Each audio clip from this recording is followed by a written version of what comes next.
이제 11월 첫째 주일 밴쿠버 예수 산길 예배 묵상 기도하심으로 시작하겠습니다. 우리의 도움은 천지를 지으신 여호와의 이름에 있도다. 아멘.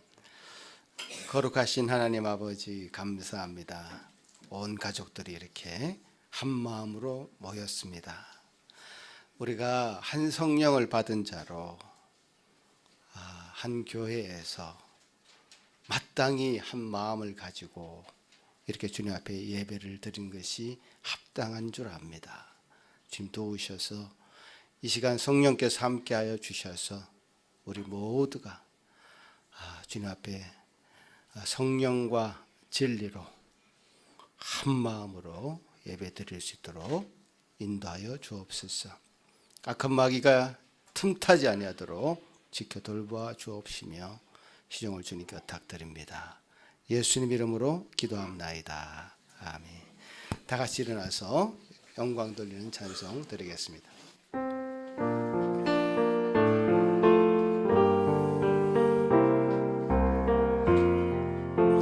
큰 영화로신 주 이곳에 오셔서 이 모인 자들로 주 백성 삼으사 그 중에 항상 계시고 그 중에 항상 계시고 큰 영광 나타내소서.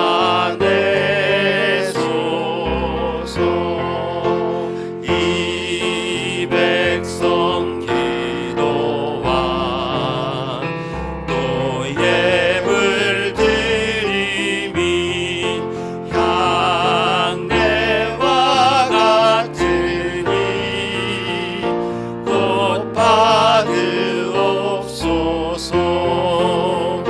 주 예수 크신 복음을 주 예수 크신 복음을 만 백성 듣게 하소서. 또 우리 자손들 좌주를 기리고 저 성전돌같이 빛나게 하소서. 주 구원하신 능력은 주 구원하신 능력은 늘 끝날까지 주소서. 주 믿는 만민이 참 진리 지키며 예 성도들 같이 주 찬송하다가 저 천국 보좌 앞에서 저 천국 보좌 앞에서 늘 찬송하게 하소서.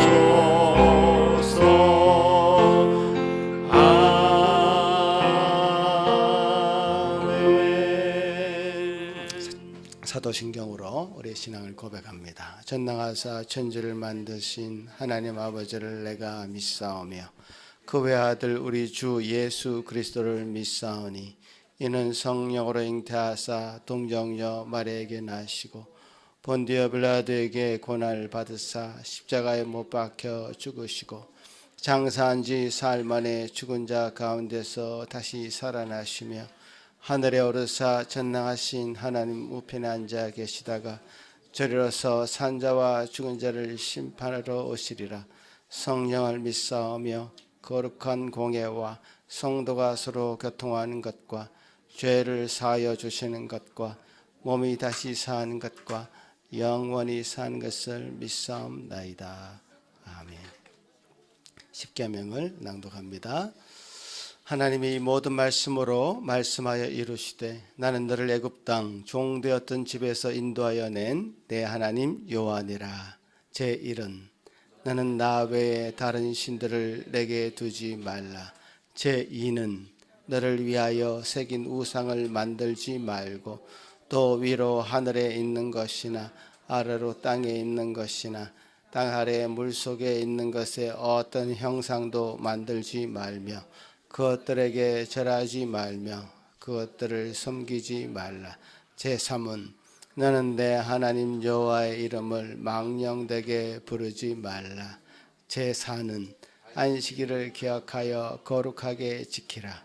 제5는 내 부모를 공경하라. 제6은 살인하지 말라. 제7은 간음하지 말라. 제8은 도둑질하지 말라. 제9는 내 이웃에 대하여 거짓 증거하지 말라. 제10은 내 이웃의 집을 탐내지 말라. 자리에 앉으셔서 주님 앞에 찬송 드리겠습니다.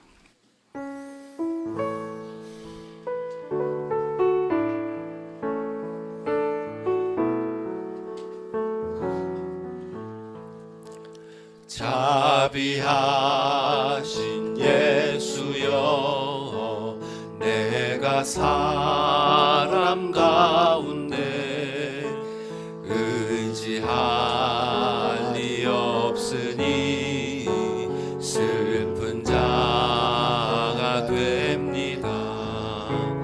마음 심히 어두니 밝게 하여 주소서. 나를 보호하시고 항상 인도하소서. 죄를 지은 까닭에 나의 마음이 고나니 용서하여 주시고 쉬게 하여 주소서. 전구 타고 싶으나 나의 공로 없으니 예수 공로 힘입어 전국 가게 하소서. 허락하심 이루어 사랑 항상 있도다. 모두 이뤄주심을 나는 믿사옵니다. 우주 밖에 누구를 달리 찾아보리요. 복과 영생 예수니 더 원할 것 없도다. 거룩하신 예수여, 피로 날 사셨으니 어찌 감사하온지 말로 할 수 없도다. 주의 귀한 영상을 나도 입게 하시고 하늘 날아가서도 사랑하게 하소서.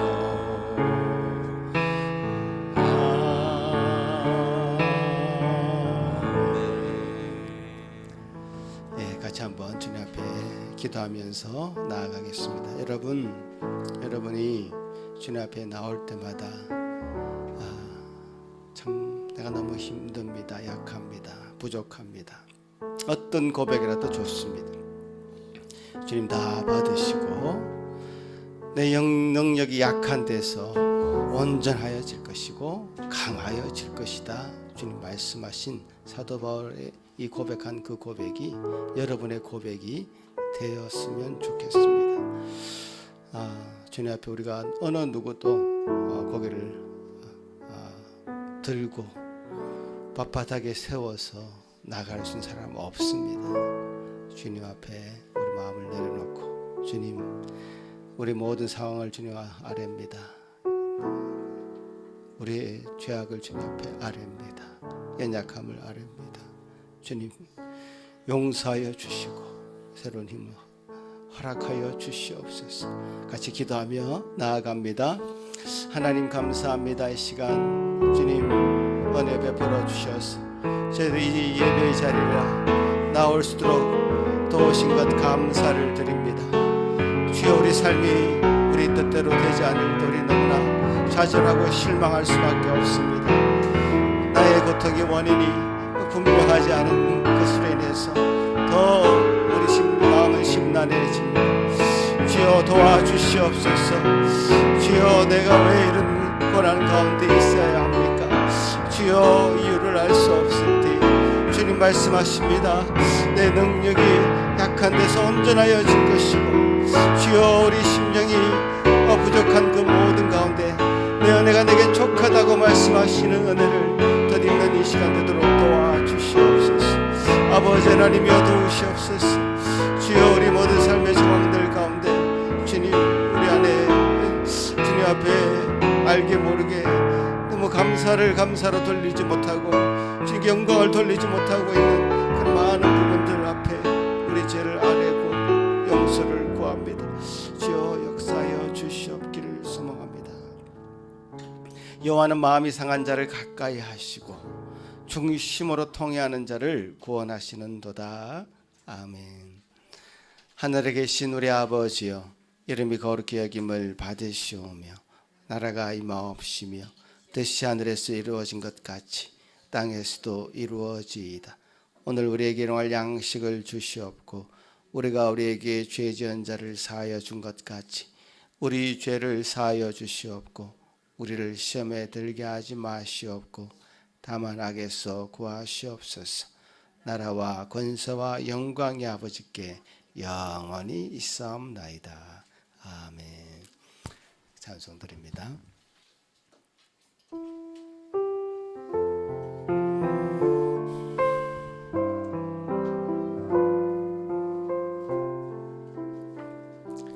내 평생에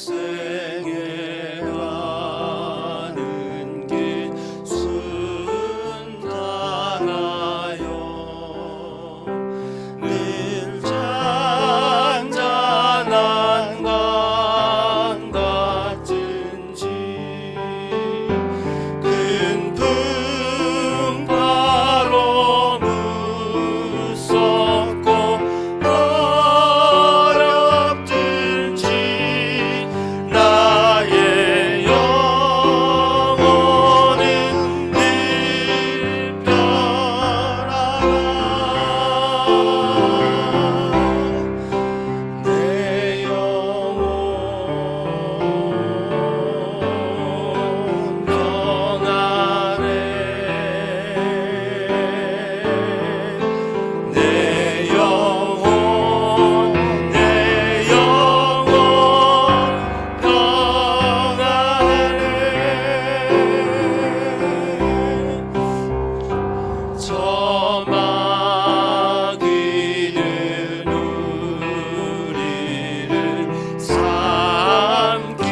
한 송이 시온에서 주를 기다리오며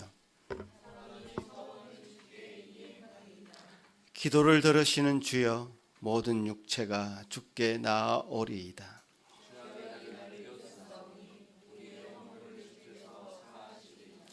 주께서 택하시고 가까이 오게 하사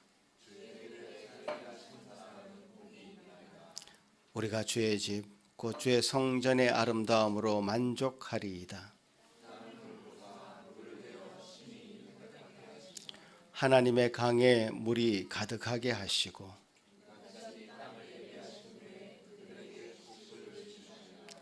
초장은 양떼로 옷 입었고 골짜기는 곡식으로 덮였음에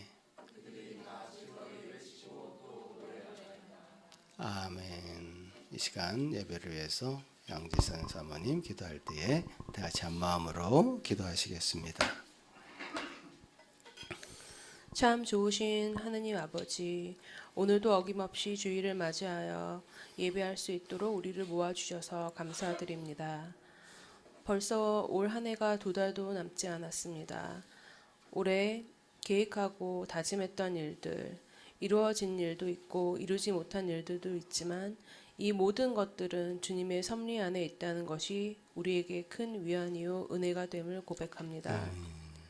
삶은 언제나 우리를 분주하게 하지만 우리의 얼굴은 늘 주님을 바라보며 또 우리의 마음도 주님께만 고정될 수 있도록 도와주시옵소서. 그리하여 오늘 전도사님을 통해 주님의 말씀을 들을 때 우리의 영혼이 주님과 더욱 합해질 수 있도록 하시고 주님을 따라가는 이 삶의 여정이 더욱더 큰 기쁨과 감사가 넘칠 수 있도록 도와주시옵소서. 아멘. 오늘도 주님만이 홀로 영광 받으시는 예배가 되길 기도하며 이 모든 말씀 예수님의 이름으로 기도하였습니다. 아멘.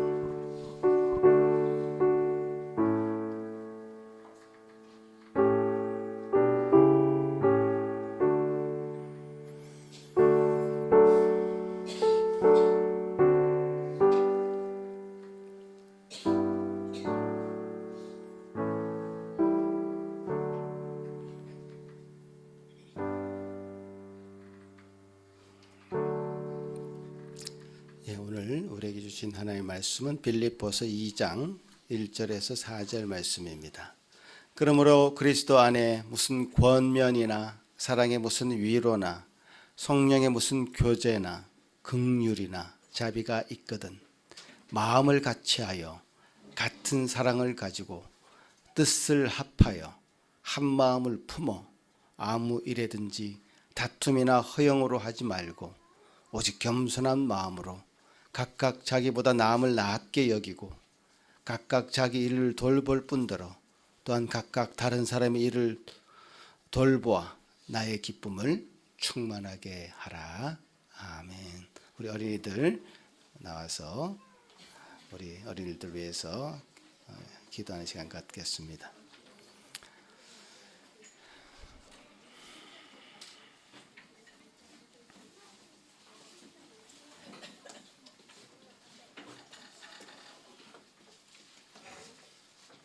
자, 우리 오늘 우리 시편 119편 말씀인데요. 우리 어린이들 다 암송했는지 모르겠습니다. 같이 암송하겠습니다. 시작.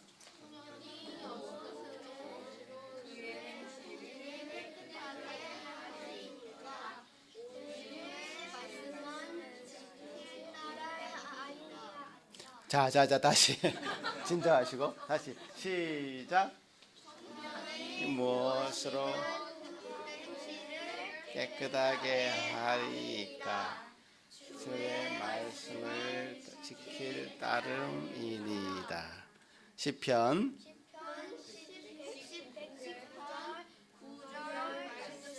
예, 아멘. 예, 수고했습니다. 야, 다음 주 한 번 더 시켜야 되나? 예, 청년이 무엇으로 그의 행실을 깨끗하게 하겠느냐? 말씀을 지킬 따름이다. 이렇게 시편 기자가 얘기하고 있죠. 예, 주의 말씀이 우리 어린이들에게 잘 새겨지는 이 시간 되길 바랍니다. 기도합니다. 하나님 감사합니다. 우리 아이들 정말 잘하고 있습니다. 매주 좀 외모가 달라지고 키가 크고 성숙해져 가고 있습니다. 주님, 세상의 풍조가 요동치고 있는 가운데도 우리 아이들 하나님의 말씀 부여잡고 이 세상의 풍조에 이겨서 말씀으로 승리하는 저들의 삶 될 수 있도록 도와주옵소서. 예수님 이름으로 기도합나이다. 아멘. 예, 오늘 우리 이찬욱 전도사님 빌립보서 2장 1절에서 4절 말씀 가지고 성도의 마음가짐 원, 첫 번째 말씀이네요. 마음을 함께하라 라는 제목으로 말씀 나눌 때 하나님 것이 은혜 있기를 바랍니다.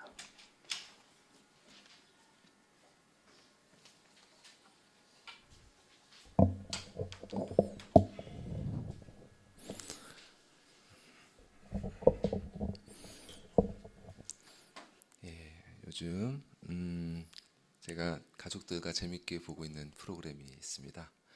흑백 요리사라고 보셨는지 모르겠어요.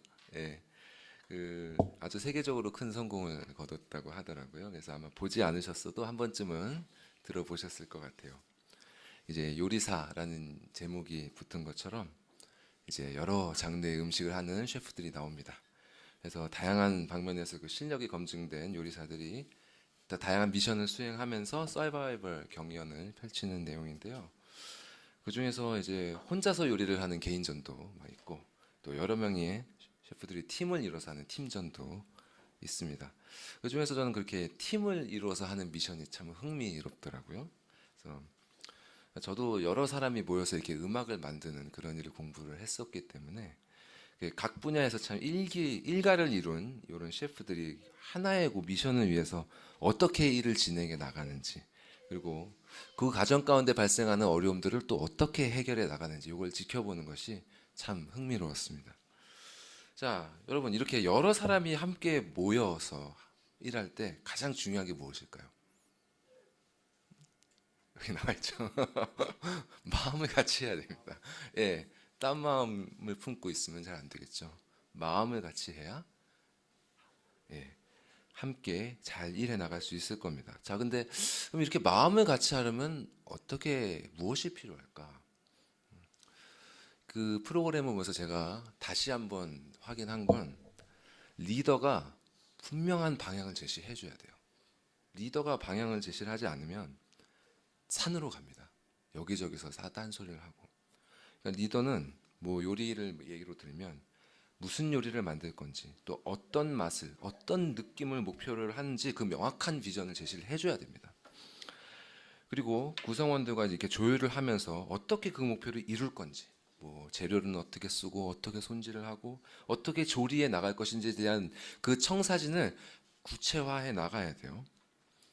그리고 그런 것들을 결정할 때 구성원들이 납득할 수 있는, 그러면서도 효율적인 그런 방식으로 의사결정을 해 나가야 됩니다.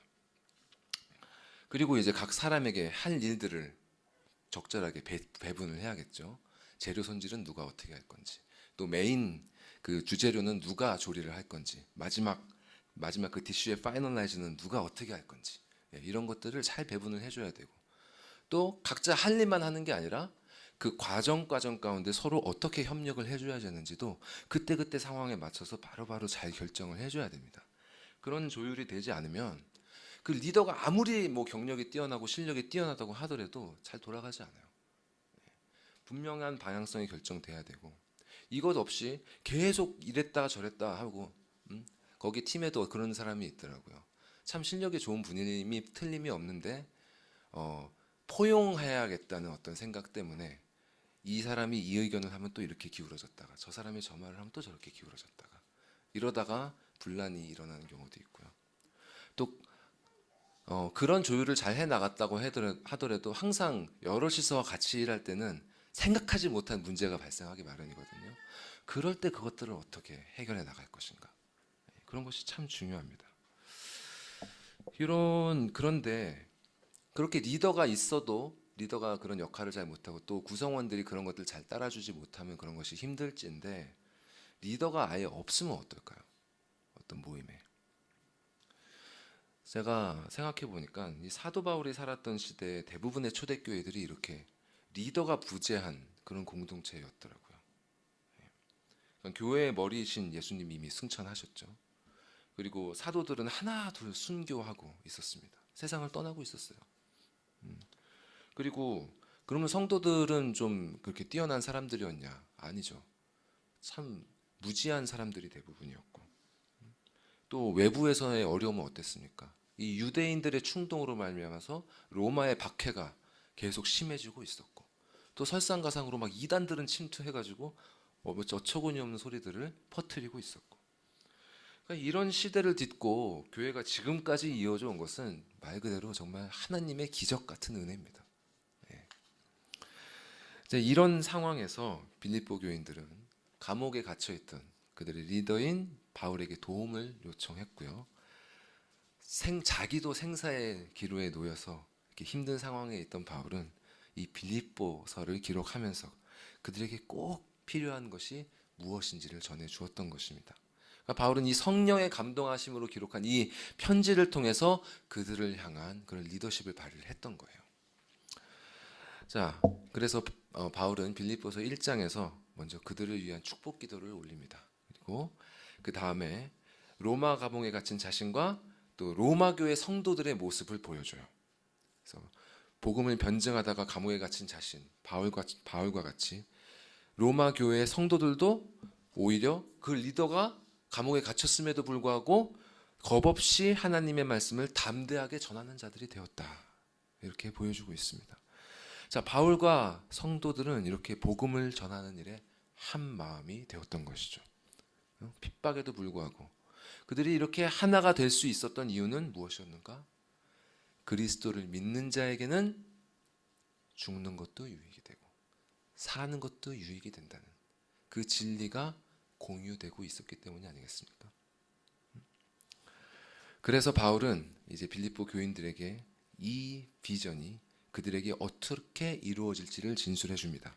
복음에 합당한 생활을 해라. 너희가 한 마음으로 서서 한 뜻으로 복음의 신앙을 위해서 협력하고 그 어떤 일도 두려워하지 않게 될 것이고, 이렇게 드러나는 일이 세상에는 멸망의 증거가 될 것이고 우리에게는 구원의 증거로 나타날 것이다. 또한 나와 같이 너희에게도 그분께서 주시는 고난의 은혜가 있을 것이다. 이것이 바로 바울이 빌립보 성도들에게 보여준 그 명확한, 말하자면 비전이었습니다. 자, 그러면 이 비전은 어떻게 성취될 것인가? 자, 이를 위해서 빌립보 성도들에게는 무엇이 필요한가? 자, 오늘 본문을 통해서 바울은 먼저 그들에게 성도의 마음가짐, 그러니까 크리스천 마인드셋을 가져야 함을 알려주고 있습니다. 이런 마음가짐을 갖기 위해서는 어떤 것이 전제되어야 하는지, 그리고 그런 마음가짐의 지향점은 무엇인지, 마지막으로 이런 마음가짐을 위해서 어떤 실천들이 필요한지를 오늘 본문이 알려주고 있습니다. 자, 다시 말씀드릴게요. 오늘 본문은 성도의 마음가짐의 전제, 그리고 그 마음가짐의 지향점, 마지막으로 그 마음가짐을 위한 구체적인 실천의 내용들입니다. 자, 그럼 본문 1절 말씀 먼저 함께 읽어볼게요. 같이 읽어볼까요? 시작. 그러므로 그리스도 안에 무슨 권면이나 사랑의 무슨 위로나 성령의 무슨 교제나 긍휼이나 자비가 있거든. 자, 우리 여기서 여러 가지 그런 어떤 은혜의 내용들을 언급하고 있는데요. 이는 이제 각각의 개별적인 것들이 아니라 사실 유사한 의미의 단어들을 반복해주고 있는 것입니다. 자, 이런 반복은 바로 강조를 의미하는 거죠. 자, 그래도 각각 단어들 하나씩 살펴볼게요. 자, 먼저 그리스도 안에 무슨 권면이나라고 했는데, 여기서 권면이라고 번역된 단어는 파라클레시스라는 말인데요. 이는 무슨 말이냐면 어떤 사람이 있고 그 사람의 뒤에 가까이 서서 법적으로 지지하고 변호한다는 의미를 갖고 있습니다. 이게 법정적인 어떤 단어죠. 자, 이렇게 법정에서 뒤에서 딱 옆에 서서 지지하고 변호하는 사람이 있으면 안심이 되고 또 위로가 되겠죠. 그래서 이 말은 한글 성경에서 위로라는 말로 가장 많이 번역이 됐고요. 그 밖에는 또 권고, 또 충고, 또 용기를 주는 격려, 또 이런 뜻으로 많이 쓰였습니다. 자, 이 말과 동일한 어원에서 온 단어로 여러분 들어보셨을 거예요. 설교 많이 들으신 분들은 파라클레토스란 말이 있어요. 예, 사도 요한이 성령 하나님을 가리키면서 그분은 파라클레토스, 즉 the helper, 돕는 분이시다. 또 the comforter, 위로하는 분이시다. 이렇게 불렀습니다. 그러니까 그리스도 안에 있는 권면, 이 말은 그리스도의 영께서 당신의 말씀을 통해 주시는 또 위로, 권고, 격려 이런 것을 뜻하는 것입니다. 자, 그 다음에는 사랑의 무슨 위로나 이렇게 했는데요. 여기서 위로라고 나온 단어는 성경에서 딱 여기만 쓰인 단어더라고요. 말 그대로 그냥 위로, 격려란 뜻입니다. 그러니까 앞에 나온 말과 거의 동의어라고 볼 수 있어요. 자, 그 다음에 성령의 교제에서 교제는 가까이 사귄다, fellowship 이런 의미랑 또 어떤 뜻이 있냐면 어떤 일에 참여한다, 또 실질적인 도움을 주는, 연보한다 이런 의미가 있습니다. 그리고 마지막으로 이제 긍휼과 자비가 나오죠. 자, 이 단어들은 또 특이한 게 우리 뱃속의 이 내부 장기와 연관이 된 말들이에요. 이 말들이. 그래서 긍휼이란 말은 사실 우리가 앞에서 본 적이 있습니다. 빌립보서 1장 8절에서 예수 그리스도의 심장 이런 표현이 나오죠. 여러분 기억나시는지 모르겠어요. 예수 그리스도의 심장.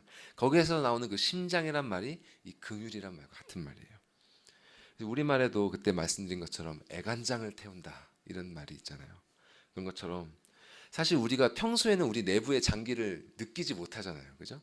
근데 그런 평소에는 느끼지 못했던 이 장기가 느껴질 만큼, 이 속이 아플 만큼 그렇게 깊은 감정에서 나오는 그런 감정을 말하는 겁니다. 그렇게 나오는 그런 불쌍히 여기는 마음, 그렇게 애가 타도록 그렇게 자비롭게 사랑하는 마음, 그 마음을 뜻하는 말입니다.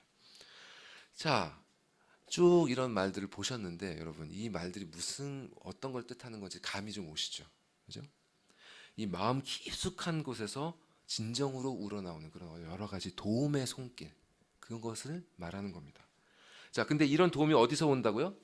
그리스도 안에, 그리스도로부터 오고 또 사랑에서 오고 또 성령으로부터 온다는 겁니다. 그리스도로부터, 사랑으로부터, 성령으로부터. 어떤 구절이 떠오르지 않으신가요? 어떤 경건한 신학자는 이 구절을 말씀하고 있습니다. 예수 그리스도의 은혜와 하나님의 사랑과 성령님의 교통하심이 너희 무리와 항상 함께 있을지어다. 우리 고린도후서 축도의 말씀이죠.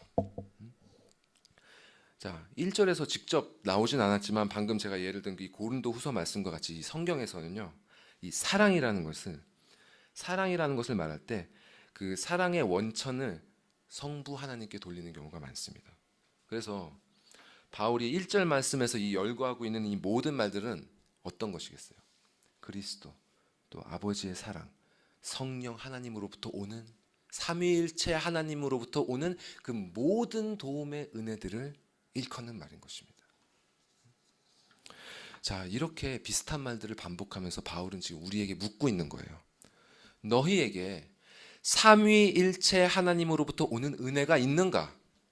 너희에게 하나님으로부터 무슨 권면이나 위로나 교제나 긍휼이나 자비가 있는가? 조금이라도 이러한 은혜가 너희에게 지금 존재하고 있는가? 이 은혜를 실제적으로 인식하는 것이 바로 성도의 마음가짐, 이 크리스천 마인드셋의 전제입니다. 이 은혜를 인식하고 있지 못하면, 이 은혜를 경험하고 있지 못하면 우리는 그리스도인으로서 바르게 마음을 가질 수가 없어요. 그러면 우리는 어떻게 이 은혜를 인식할 수 있을까요? 이 은혜를 어떻게 느낄 수 있을까요? 사실 이 은혜라는 말 안에 그 비밀이 숨겨져 있습니다. 은혜.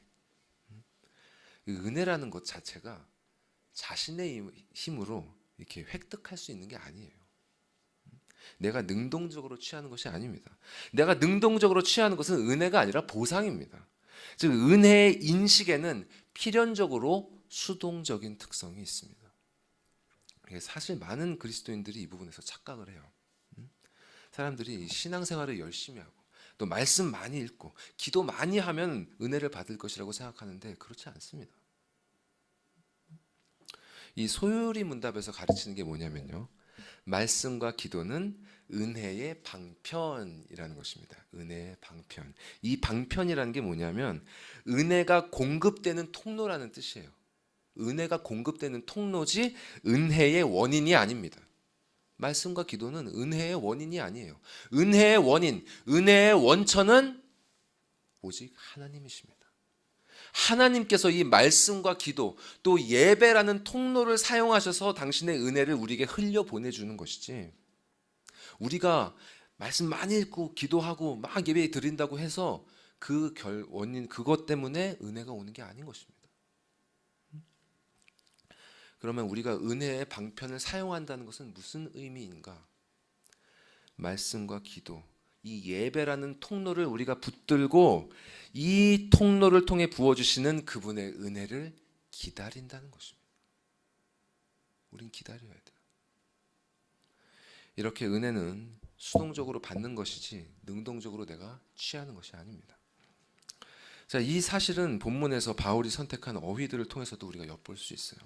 자, 그리스도께서 권면하시는 은혜가 우리에게 있으려면 먼저 우리 마음에 고민과 고충이 되는 문제가 있어야 됩니다. 문제가 있어야 권면이 은혜가 되지 않겠습니까?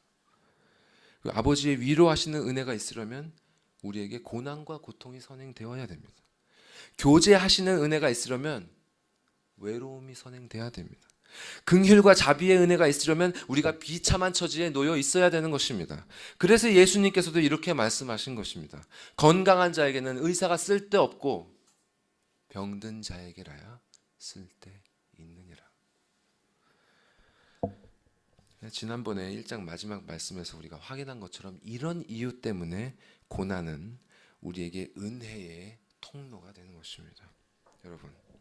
여러분께 삼위일체 하나님으로부터 이런 은혜가 있으십니까?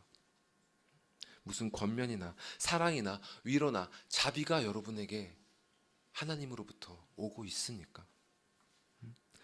만약 그런 은혜가 없다면, 그런 은혜가 인식되고 경험되고 있지 않다면 말씀과 기도라는, 예배라는 이 통로 앞에서 잠잠히 기다리십시오.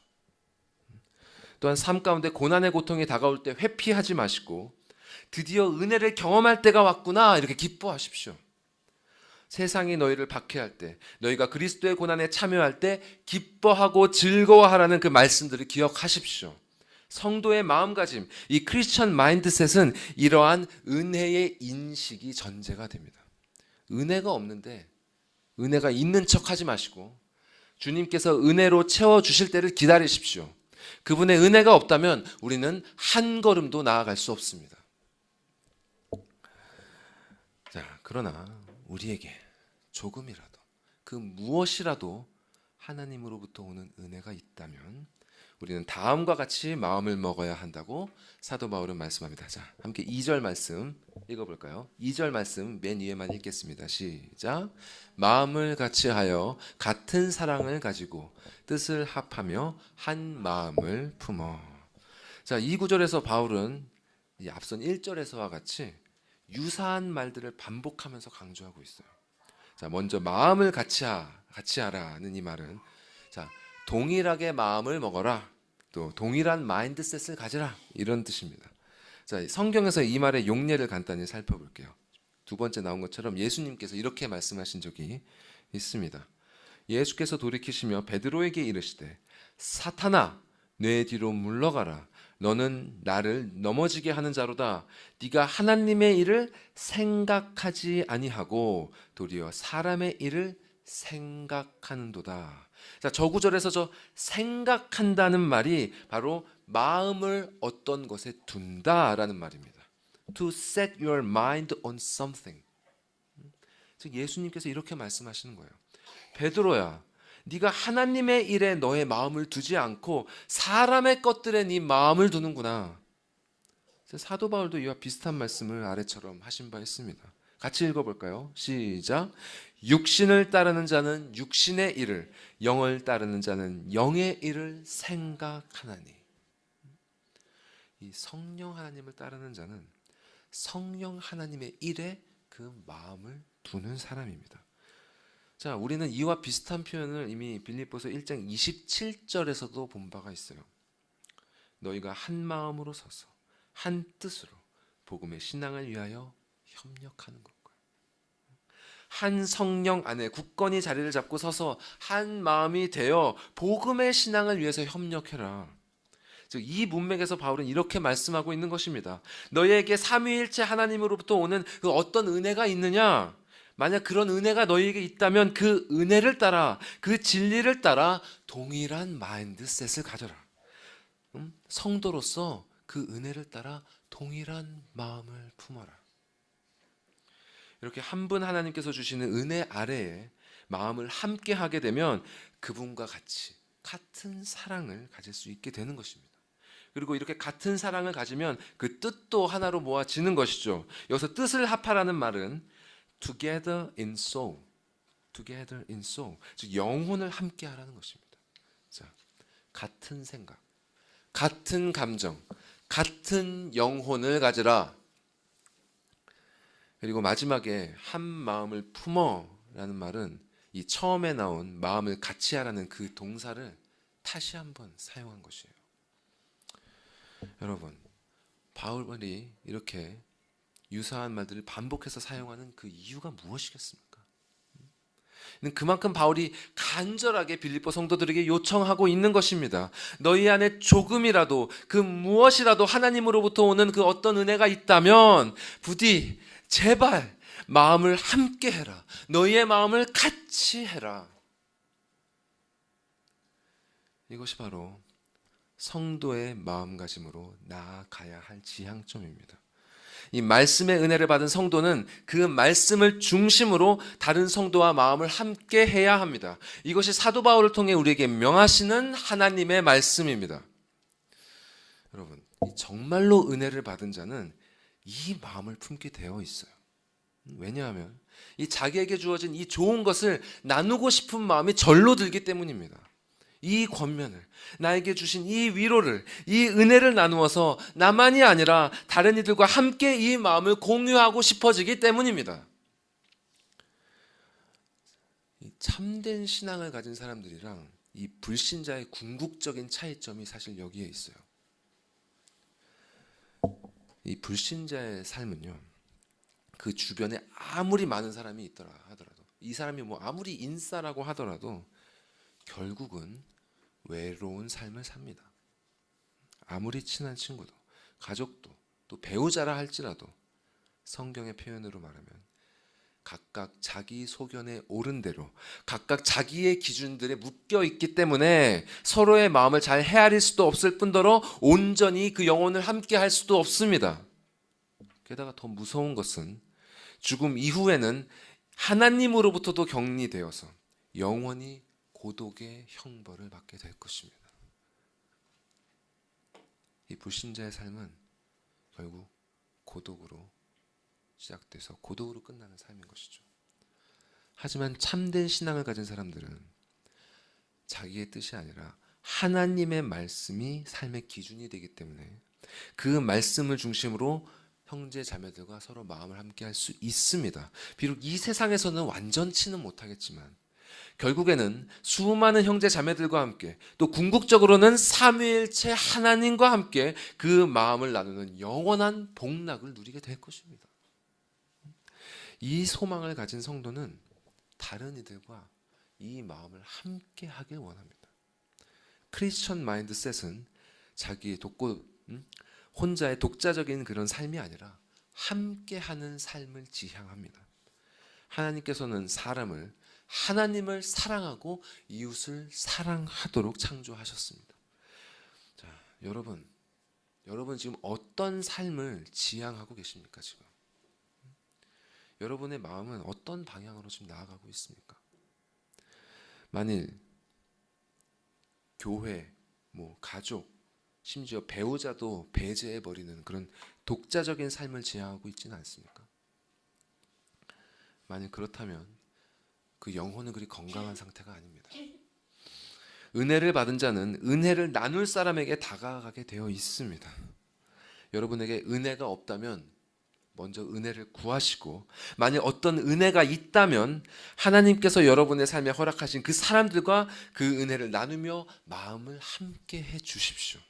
그것이 바로 하나님께서 여러분을 창조하신 이유이고 지금 존재케 하시는 이유이고, 또 이것이 바로 그분을 기쁘시게 할 뿐만 아니라 여러분도 참된 행복을 누리는 길입니다. 자, 그런데 이렇게 마음을 같이 하는 일에는 주의할 점도 있고요, 또 따라야 할 원칙들도 있습니다. 자, 3절 전반부에는 먼저 주의해야 할 점으로 바울 사도가 단 2가지를 말씀합니다.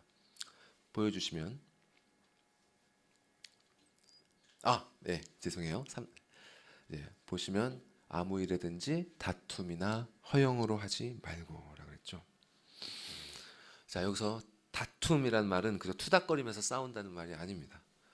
무슨 뜻이냐면 이기적인 야망으로 자기 이익을 위해서 다툼을 불사하고라서라도 행한다, 이런 의미를 갖고 있어요. 자, 또 우리는 이미 이 말을 앞에서 본 적이 있습니다. 빌립보서 1장 17절에서 바울은 순수하지 못하게 다툼으로 그리스도를 전파하는 이들에 대해서 말한 적이 있죠. 자, 이들이 누구냐? 일반적으로 생각하는 것처럼 교회 안에서 바울을 대항해서 자신들의 세력을 넓히기 위한 목적으로 전도를 행하는 그런 사람들일 수도 있고, 또는 바울을 고발하고 그 혐의를 입증하기 위해서 로마 당국에게 복음의 내용을 알렸던 유대인들일 수도 있습니다. 둘 중에 어떤 경우가 되었던 간에 이들은 모두 자신들의 이기적인 목적을 이루기 위해서 그리스도를 전파한 자들이었습니다. 자, 역사적으로 교회에는 이렇게 자신의 이기적인 욕망을 동기로 은혜를 나누는 사람들이 있어 왔습니다.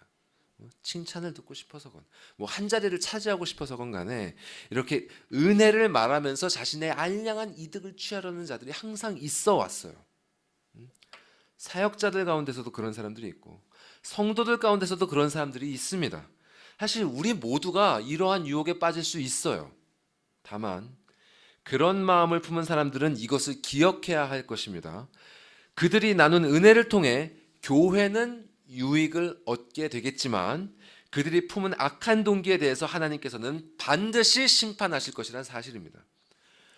빌립보서의 표현을 빌리면 거칠애로 하나 참으로 하나 전파되는 것은 그리스도의 은혜이기 때문에 교회는 유익을 얻을 것이지만 그 일에 대해서 정작 은혜를 나눈 그 당사자는 아무런 유익도 얻지 못하고 그의 합당한 처벌을 받게 될 것입니다. 자, 또한 바울은 여기서 허영에 대해서 말씀하고 있는데요. 이 허영이라는 것은 empty pride, 즉 근거 없이 속이 텅 비었음에도 불구하고 마치 무엇이 있는 것처럼 허세를 부리는 것을 말합니다. 삼위일체 하나님으로부터 그 어떤 은혜도 경험하지 못했음에도 불구하고 어떤 은혜도 그 안에 있지 않음에도 불구하고 마치 무언가 있는 것처럼 스스로를 속이면서 다른 이들도 속이는 것입니다. 신앙생활 오래 하신 분들은 아마 아실 거예요. 이런 사람들이 어떤 사람들인지, 또 이렇게 하고자 하는 유혹이 어떤 유혹인지 아실 것입니다. 여러분, 우리는 주님이 주신 만큼 나누고 또 보여주신 만큼 나아가야 합니다. 주시지 않았음에도 받은 것처럼 말하고 보여주시지 않았음에도 본 것처럼 행동하면 안 됩니다. 내가 얼마나 신앙생활을 했는데, 내가 나이가 얼만데, 내가 얼마나 공부를 했는데, 이런 생각은 하지도 마시기 바랍니다. 하나님은 당신께서 여러분에게 무엇을 주셨는지를 다 알고 계십니다. 만약 하나님께서 주시지 않은 것을 거짓으로 나눈다면, 그리고 그 죄를 끝내 회개하지 않는다면 그것이 아무리 고상하고 놀라운 것이라 할지라도 나중에 그분으로부터 불법을 행하는 자들아 내게서 떠나가라, 이 심판을 면치 못할 것입니다. 우리는 그분 앞에서 정직해야지 이기적인 욕망이나 허세로 행하면 안 될 것입니다. 자, 이러한 금칙에 이어서 바울은 또 우리가 따라야 할 2가지 원칙을 말씀합니다. 자, 3절 후반부에 말씀하죠. 오직 겸손한 마음으로 각각 자기보다 남을 낮게 여기고. 이 성경이 말하는 겸손은요, 그 자신을 낮추어 말하는 그런 예절 같은 게 아닙니다. 참된 겸손은 하나님 앞에서 나 자신이 어떤 존재인지를 인식할 때에만 가능합니다. 지난주 목사님께서 불뱀에 물린 이스라엘 백성들이 어떻게 구원받아야 되는지 말씀하셨죠. 놋뱀을, 그 불뱀의 형상으로 만들어진 그 놋뱀을 바라봐야만 구원을 얻습니다. 그와 같이 우리는 거룩하신 하나님 앞에 죄된 우리 자신이 얼마나 추한 모습인지를 직면해야만 참된 겸손의 마음을 취할 수 있습니다. 그런데 안타까운 것은 제가 이렇게 보면요, 스스로 은혜를 경험했다는 사람들이 오히려 더 교만한 경우가 많은 것 같아요. 이런 분들은 보통 이렇게 나눔의 자리에서 다른 사람들의 경험이나 신앙의 여정에 대해서 들을 때 겉으로는 안 그런 척 하지만 속으로는 그 자신의 알량한 지식과 경험으로 다른 사람의 여정을 함부로 판단하려는 그런 경향을 가지고 있습니다. 여러분은 그런 마음을 품은 적 없으십니까? 사실 우리 모두 죄에 오염되었기 때문에 그런 마음이 들 수 있습니다. 아직 우리의 옛사람이 여전히 남아있기 때문에 자신도 모르게 그런 죄된 시선으로 판단하게 될 수 있습니다. 다른 사람이 겪고 있는 고통이 자신이 예전에 겪었던 고통에 비해 별것 아닌 것처럼 느껴지고, 또 고난에 대한 그 사람의 그 대응이 자신이 보기에는 어리석게 보일지도 모릅니다. 그러나 만일 스스로 그런 생각을 하는 것이 느껴지신다면 단호히 그 생각을 물리치셔야 됩니다. 육의 생각을 물리치고 영의 생각을 따라야 합니다. 다른 이의 신앙 여정에 대해 함부로 평가하고 폄하하지 마십시오. 그 사람에게 허락하신 그 여정은 그 누가 아니라 하나님께서 그에게 내리신 여정이기 때문입니다. 또 어린아이들일지라도 하나님께서 주신 은혜를 나눌 때는 배울 것이 있는 법입니다. 여러분 보시기에 어린 사람이 혹은 미숙한 사람이 무슨 은혜에 대해서 나눈다면 그 자리에서 그 아이에게 그 말을 듣게 하시는 분이 하나님이시라는 사실을 기억하십시오. 우리가 살면서 듣게 되는 그 모든 말들, 또 우리가 보게 되는 이 모든 장면들, 실로 우리가 맞닥뜨리는 이 모든 것이 다 하나님께서 친히 섭리하시는 일입니다. 이 하나님께서 친히 당신의 영광을 펼쳐 보이고 계신 이 자리에서 겸손히 고개를 숙이는 것이 마땅하지 않겠습니까? 각각 자기보다 남을 낮게 여기라. 이 말씀은 바로 이러한 영적 현실의 맥락에서 이해해야 하는 것입니다.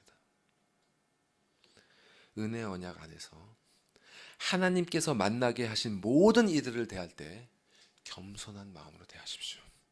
사도 바울이 다른 서신서에서 기록한 이 말씀들, 그 밑에 말씀들 기억하십시오. 함께 읽어보겠습니다. 시작. 기쁜 마음으로 섬기기를 주께 하듯 하고 사람들에게 하듯 하지 말라. 무슨 일을 하든지 마음을 다하여 주께 하듯 하고 사람에게 하듯 하지 말라. 언약 안에서 누구를 대하든지 무슨 일을 하든지 주께 하듯 하십시오. 교회에서도 그렇게 하시고 가족 안에서도 그렇게 하십시오. 이 하나님께서 제정하신 첫 번째 공동체는 가족이고, 가족은 교회의 기초가 됩니다. 그 안에서 누구에게 무엇을 행하든 주께 하듯 하십시오. 이것이 아버지께서 성도에게, 우리에게 원하시는 마음가짐이요 실천입니다. 자, 이 마음으로 또한 우리는 4절에서 명하시는 실천도 행해야 할 것입니다. 함께 4절 말씀 읽겠습니다. 시작. 각각 자기 일을 돌볼 뿐더러 또한 각각 다른 사람들의 일을 돌보아 나의 기쁨을 충만하게 하라. 자, 이 구절에서 돌본다는 말은 이 관심을 가지고 살핀다 이런 뜻입니다. 자기 일뿐만 아니라 다른 사람들의 일에도 우리는 관심을 가지고 살펴봐야 합니다. 자, 여기서 먼저 기억해야 될 것은요, 이 언약의 공동체에는 내가 할 일, 자기 자신의 일도 있고 또 다른 사람들의 일도 있다는 사실이에요. 이게 당연한 것처럼 여겨지지만 사실 이것이 잘 구분되지 않는 공동체들이 꽤 많습니다. 꽤나 많은 교회 가운데서 헌신하는 그 몇몇 사람들에게만 과중하게 일들이 집중이 되면서 불평이 생기고 분란이 일어나는 경우가 상당히 많습니다. 우리에게는 감사한 게도 이런 일이 일어난 적이 없지만 앞으로 얼마든지 이런 일이 생길 수 있습니다. 그래서 우리는 항상 주의해야 돼요. 제가 이 앞에 서두에서 흑백요리사라는 프로그램의 예시를 들어드린 것 같이 이 건강한 공동체는 리더가 제시하는 그 비전을 중심으로 한 마음이 되어서 각각 자신의 맡은 바 임무에 충실할 뿐만 아니라 다른 이들의 일들도 돌아보고 서로 도와주면서 그 비전의 실현을 위해서 나아가야 합니다. 자, 그럼 교회의 리더는 누구죠? 그죠? 어느 누가 생각하는 것처럼 교황도 아니고요, 감독도 아니고요, 뭐 교단 총회장 목사님도 아니고요, 예수님이 교회의 리더십니다. 자, 그러면 이 교회의 리더이신 그분께서 그분의 비전을 어디에 제시해주고 계시죠? 하나님의 말씀. 그분이 주신 이 성경 말씀에 주님의 비전이 게시되어 있습니다. 우리 각 사람에게 주시기는 임무도 성령 하나님께서 이 말씀을 통해서 우리 삶 속에 게시해 주십니다. 우리가 무엇을 하며 살아야 하는지, 우리의 부르심이 무엇인지 성령 하나님께서 말씀을 통해 우리에게 알려주십니다. 자, 즉 우리는 그분께서 주신 이 말씀을 중심으로 한 마음이 되어서 이 말씀을 따라 우리의 소명을 발견하고 각각 자신의 소명에 집중할 뿐 아니라 다른 이의 소명도 돌아볼 만큼 그렇게 성숙하게 자라가야 하는 것입니다. 이렇게 그리스도를 중심으로 하나 되어 마음을 함께 하는 것, 바로 이것이 아버지를 기쁘시게 하는 일이고 또 성도가 마땅히 가져야 할 마음가짐인 것입니다. 자, 이런 말씀 들으면 여러분 어떤 마음이 드시나요? 혹시 부담스럽지 않으십니까? 이게 어떤 일을 순종하라 이런 말씀이잖아요. 이렇게 순종하라는 이런 명령이 솔직히 때로는 우리에게 부담으로 다가올 수가 있습니다. 이 죄의 영향력 아래에 있는 이 우리의 마음은요, 기본적으로 이기적이거든요. 그래서 자신에게 유익이 되는 일에는 정말 적극적으로 달려들지만 그렇지 않은 일에는 전혀 손도 대고 싶어 하지 않습니다. 근데 이 힘든 삶 아닙니까? 이 힘든 세상에서 이 어려운 고난의 삶을 살아가면서 내 일을 돌보는 것도 쉽지 않은데 다른 사람의 일도 돌보라는 이 말씀이 때로는 부담스럽지 않겠습니까? 하지만 우리는 솔직히 인정해야 됩니다. 이런 말씀이 나에게 부담스럽게 다가온다는 것은 그만큼 나에게 주님의 은혜가 부족하다는 사실을 방증하는 것입니다. 은혜가 없으면요, 순종할 수 없습니다. 은혜가 있어야 은혜가 나옵니다. 하나님의 사랑을 경험해야 그 사랑이 우러나옵니다. 그렇기 때문에 오늘 본문 1절에서 바울은 삼위일체 하나님으로부터 무슨 은혜가 있거든 이렇게 전제를 깔아놓은 것입니다. 그분으로부터 은혜가 있어야 우리는 마음을 함께 할 수 있는 힘이 생기고 또 겸손한 마음으로 서로를 낮게 여길 수 있고 자기 일뿐만 아니라 서로의 일도 돌아볼 수 있는 여유가 생기는 것입니다. 그렇기 때문에 여러분 그 무엇보다도 먼저 그분의 은혜를 구하십시오. 그게 먼저입니다. 말씀과 기도, 이 예배라는 통로 앞에 부지런히 여러분의 자리를 잡으십시오. 또한 삶 속에서 그분이 허락하시는 여러 가지 찬스가 있습니다. 고민, 고난, 고통이라는 이 은혜의 찬스, 은혜의 기회를 놓치지 마십시오. 불평과 원망이라는 어리석음으로 눈을 가리지 마시고 이 두려움에서 나오는 외면이나 회피라는 샛길로 도망가지 마십시오. 하나님의 은혜가 마음을 채우기 위해서는 이 반드시 고난과 고통으로 야기되는 결핍이 필요합니다. 더러운 것들로 채워져 있던 이 마음의 그릇이 비워져야 거룩한 것이 들어올 수 있는 것입니다. 여러분이 즐기던 죄, 여러분이 사랑하던 세상 것이 사라지는 그런 고통, 사라지는 그 결핍이 경험될 때 이때가 은혜의 때구나 깨달으십시오. 이런 성화의 과정을 통해 은혜를 경험했다면, 그분으로부터 여러분에게 조금이라도 그 무엇이라도 주어졌다면 이것으로 자기의 이익을 위한 다툼이나 허영의 기회로 삼지 마시고 그 은혜 안에 마음을 함께함으로 주님을 기쁘게 하시기 바랍니다. 이런 방식으로 말씀에 따라 하나님을 사랑하고 또 이웃을 사랑하는 것이 그분께서 우리에게 제시하신 비전이자 우리가 마음을 다해 순종해야 할 율법의 핵심입니다. 자, 이 율법이라는 표현이 좀 그래요. 이 신앙이 없는 사람들에게 이 율법이라는 것은 개개인의 자유와 판단을 억압하는 어떤 족쇄처럼 여겨집니다. 하나님의 말씀에 따라 살아라 이렇게 말하면 이 마음이 갑갑하고 뭔가 정신이 억눌리고 이 사람의 자연스러운 욕구마저 거세되는 것처럼 생각하는 사람들이 있습니다. 심지어 비록 이유는 좀 다르지만 교회를 오래 다니는 사람들 중에서도 이 율법이라는 말에 대해 거부감을 가지는 분들이 있어요. 율법에 순종해라 이런 말을 들으면 그것은 오직 믿음으로만 구원을 받는다는 복음과 배치되는 것 아닌가 이렇게 여겨서 복음을 믿는 것이 중요하지 율법을 지키는 것은 중요하지 않다 이렇게 주장하는 사람들도 있습니다. 그러나 복음에도 하나님의 사랑이 충만하지만 하나님께서 우리에게 주신 이 모든 율법에도 그분의 사랑이 충만히 담겨 있습니다. 여러분, 사실 우리가 이 율법에 순종한다고 해도요 하나님께 좋을 것이 없어요. 우리가 가능한 모든 율법에 완전히 순종한다고 해서 또 그분께 모든 영광을 다 돌린다고 해서 그분은 이미 무한하시고 영원하시고 불변하신 분입니다. 그분의 영광에 우리의 이 알량한 하찮은 순종이 아무런 영광도 더해드릴 수 없어요. 그런데 그럼에도 불구하고 왜 하나님께서는 우리에게 순종해서 당신께 영광을 돌리라고 요구하실까요? 그것은 그분께 순종하는 것이 그 당신께 좋은 게 아니라 우리에게 좋은 일이기 때문입니다. 사실 우리 영커플 모임 시간에 저희가 공부하는 소율이 문답책에도 쓰여 있듯이 이 사람이 가장 사람다운 모습은 하나님께서 계시하신 뜻에 순종할 때입니다. 사람은 하나님의 율법이 있어야 사람답게 살 수 있습니다. 율법이 있어야 이 마음 안에서 길들여지지 않은 말처럼 날뛰는 죄를 억제할 수가 있고 율법이 있어야 죄의 문제를 해결할 수 없는 자신의 무능함을 깨닫고 예수님께 돌아갈 수 있습니다.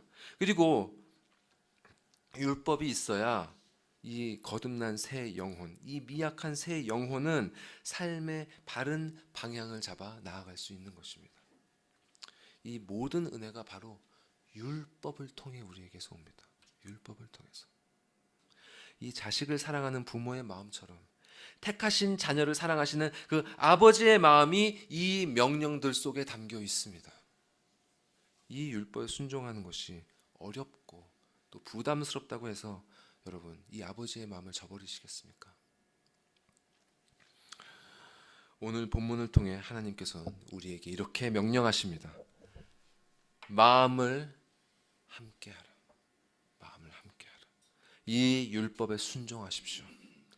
신앙생활 가운데 얻게 된 무슨 은혜가 있다면 혼자 누리지 마시고 다른 이에게도 뭐 있겠거니 하지 마시고 나누셔서 우리가 진리 안에 한 마음으로 같은 사랑을 품을 수 있도록 하십시오. 또한 이렇게 은혜를 나누셔야 여러분이 갖고 계신 그 생각이 성경적으로 바른지 또 여러분이 경험하신 그것이 하나님의 은혜가 맞는지 점검할 수 있습니다. 목사님께 또 저와 전도사님에게 그런 것들을 나눠주시고 말씀으로 이 여러분의 여정을 점검하십시오. 여러분, 이 온라인에는 검증되지 않은 컨텐츠 너무 많습니다. 그런 것들에 의존하지 마시고 여러분과 마음을 함께 할 수 있는 하나님께서 여러분 곁에 두신 사역자들에게 여러분 나눠주십시오. 그런 나눔이 깊어질수록 교회는 더욱더 말씀의 반석 위에 굳게 서게 될 것입니다. 그리고 성도 간의 모임에서 겸손한 마음으로 서로를 더 낮게 여겨주시고 누구에게 무슨 일을 하든 죽게 하듯 하시고 자신의 일만 아니라 다른 이의 일도 돌아봐 주십시오. 이렇게 순종하는 삶은 아버지께 기쁨이 될 뿐만 아니라 여러분에게도 기쁨과 즐거움이 될 것입니다. 이 말씀을 묵상하면서 제 마음에 떠올려진 어떤 이미지가 있습니다. 이 하나님의 말씀, 이 율법이라는 것은 이 세상이라는 거친 자갈밭 위에 깔린 철도와도 같습니다. 이 말씀에 순종하는 사람들은요, 이 철길 위를 달리면서 살아갑니다. 근데 세상 사람들은 바깥에서 이 철길 위를 달려가는 우리를 보면서 참 저들은 마음대로 다니지도 못하고 고정된 노선을 따라서 달려가기만 하는구나, 이렇게 어리석게 여깁니다. 하지만 그들은 모릅니다. 실상 그 철길을 따라 달려보면 얼마나 기분 좋은 바람과 자유를 만끽하게 되는지 그들은 모릅니다. 이 순종의 철길을 달리는 삶은 험한 자갈밭 위를 아프게 달리는 그런 자들의 삶보다 훨씬 더 즐겁게, 빨리, 상쾌하게 달리는 여행이 됩니다. 또 이 여행이 즐거운 이유는 이 길을 달리는 이유가 이기적인 다툼과 허영 때문이 아니라 아버지께 받은 그 은혜를 그분께 돌려드리고픈 사랑에서 나오기 때문입니다.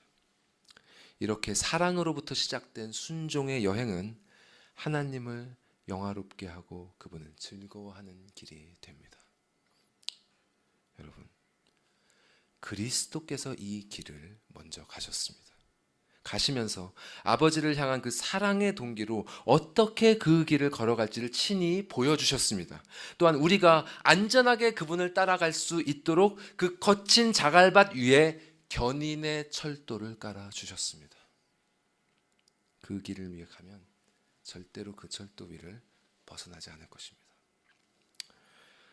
그리스도께서 어떻게 그 길을 먼저 가셨는지 다음 시간에 살펴보도록 하겠습니다. 그때까지 그분의 말씀을 따라 아버지를 즐거워하는 평안한 순종의 여행길 되시기를 축원합니다. 기도하시겠습니다.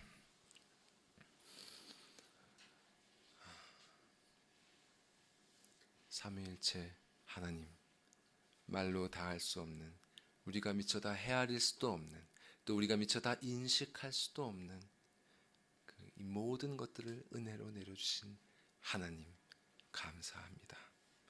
주님, 여전히 우리의 눈이 어두워서, 여전히 우리의 마음이, 우리의 양심이 너무나 무뎌져 있어서 이 은혜를 인식하지 못하고 깨닫지 못하고 이 시간을 지나가는 경우가 너무나 많습니다. 주님, 우리를 불쌍히 여겨주시고 우리의 마음을 일깨워 주셔서 이 은혜를 경험하게 하여 주시옵소서. 우리에게 필요한 모든 것들, 말씀, 기도, 예배를 통해 은혜를 부어주시고 또 우리에게 허락하신 모든 기회들, 고통과 고난과 고민을 통해서 이 은혜 깨닫게 하여 주시옵소서. 이렇게 우리 안에 은혜로 가득 채워주시고 당신의 사랑, 그 같은 사랑을 품고 이 은혜 나눌 수 있는 그리스도를 닮은 성숙한 모습으로 살아갈 수 있도록 사랑하는 예수 상결교회 모든 성도분의 삶을 다 동일하게 인도하여 주시옵소서. 이것이 하나의 삶으로 그저 아무런 개성도 없이 그저 한 빛깔로 그냥 강압되고 억압된 삶이 아니라 아버지의 하나님의 사랑의 길을 따르는 이 삶이야말로 가장 인간다운 삶이며 가장 행복한 삶이며 아버지께 영광을 돌리고 당신을 즐거워하는 우리의 목적을 이루는 가장 참된 삶이 됨을 깨닫게 하여 주시옵소서. 이 모든 여정을 인도하실 당신을 기대하오며 이 모든 말씀 우리 구주 예수 그리스도의 이름으로 기도하옵나이다. 아멘.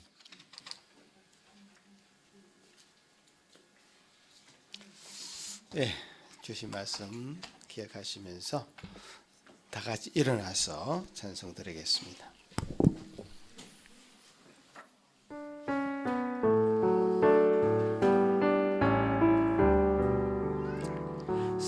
사랑하는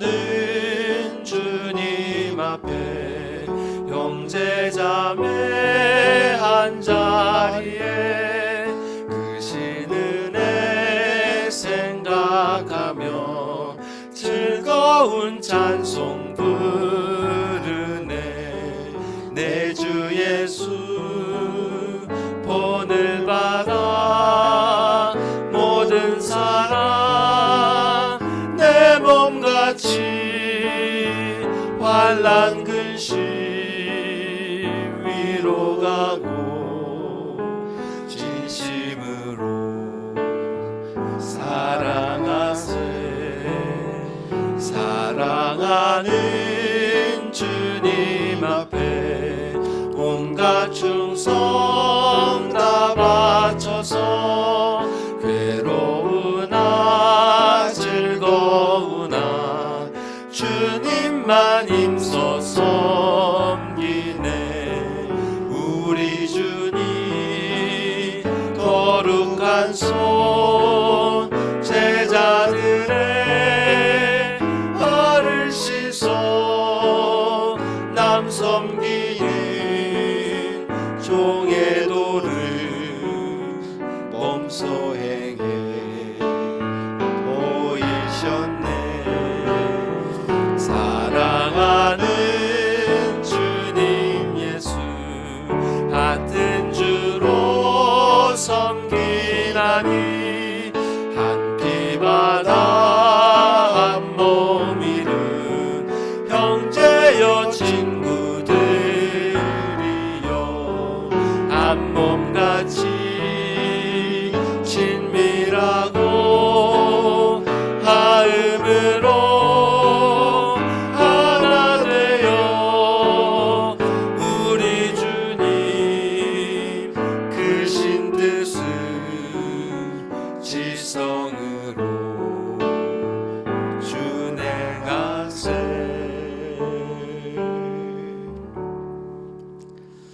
주님 감사합니다. 참 오늘 예배를 통해서 하나님이 어떤 분이신지, 또 우리가 어떻게 교회로 모였는지, 또 교회로 성도로 함께 모인 우리가 어떤 자세로 살아가야 되는지 말씀을 통하여 우리에게 확인하여 주시니 참 감사합니다. 주님, 우리가 이런 말씀이 없었다면 참 혼란 중에 방황할 수도 있었고, 우리가 지금 잘하고 있는 것처럼 생각할 수도 있었고, 또 어떤 문제가 생겼을 때 해결 방법을 찾지 못해서 어려울 수도 있었는데, 주님 말씀하여 주시니 이 말씀 부여잡고 참 몸된 교회 주 예수 그리스도를 머리로 우리 리더로 삼아서 참 갈 수 있는 말씀 허락하여 주시니 감사합니다. 주님이여, 또 이 시간에 이 교회가 참 주님 앞에 온전히 하나님 보시기에 아름다운 교회로 나아가기 위해서 한 사람 한 사람 참 믿음으로 세워져야 되겠사오니 주님 저들을 기억하시고 그들의 하늘의 복을 내려주시고 하늘의 비밀을 알게 하여 주시고 믿음을 통하여 다시금 하나님을 만나게 하시고 주님 주신 은혜 가운데 다 들어갈 수 있도록 도와주시옵소서. 그래서 마음을 같이 한다는 것이, 한 성령을 받았다는 것이, 하나님 한 뜻을 가졌다는 것이 무엇인지 알게 하시고 나보다 남을 낮게 여기는 그 법을 실천하는 것이 참으로 하나님 은혜로 가능하다는 것을 깨닫게 하시고 믿음으로 실천하는 우리 모든 예수산길 성도 드릴 수 있도록 도와주시옵소서. 주신 은혜로 우리가 주님 주신 것을 이렇게 드립니다. 이것이 나의 것을 드리는 것이 아님을 고백합니다. 주님 우리에게 주셨사오니 믿음으로 주님께 다시 돌려드리며 참된 교회로 만들어져 가는데 부족함이 없도록 사용하여 주옵소서. 일주일의 삶을 주님 앞에 또 의탁드리며 나아갑니다. 주님 동행하여 주시고 함께하여 주시옵기를 소망하고 감사드리오며 예수님 이름으로 기도합나이다. 아멘. 자리에 앉으십시오. 네, 오늘 전사님 말씀하신 거 정말 굉장히 실천적이고 우리가 행동해야 될 지침 같은 것들인데요. 그래서 우리가 하나님 은혜를 받은 자들에게 나타날 수밖에 없는 그런 것들입니다, 사실은. 예. 당연히 나타나야 되는 그런 것들을 얘기하신 거죠. 근데 문제는 그렇지 않은 분들이 많이 있다는 거죠. 교회 안에.